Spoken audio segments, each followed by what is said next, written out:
Genesis 19:8 is one of the most haunting verses in Scripture. Lot, a man called righteous in the New Testament, stands before a violent mob outside his home in Sodom and offers them his 2 virgin daughters. "Do what you want with them," he says. "Just don't harm the guests under his roof." It's a moment so shocking, so morally confusing, that readers through the ages have stopped in stunned silence. Why would Lot do such a thing? This wasn't a random act, it was the result of years living too close to compromise. Lot didn't wake up that day and become reckless.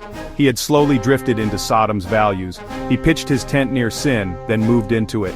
Now he sat in its gates, a man with influence but a soul at war. Lot still knew what was right.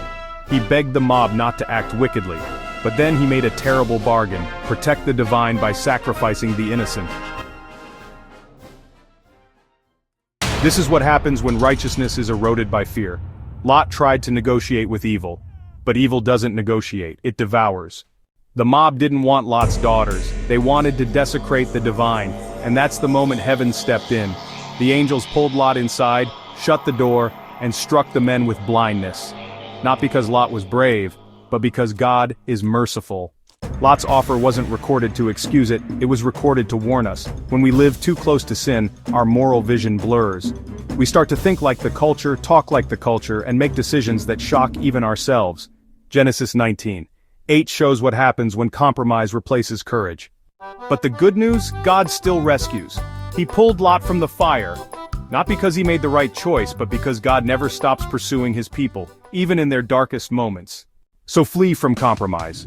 Don't offer what's sacred to survive another night in a broken city. And above all, don't look back. What would you do if righteousness demanded a cost?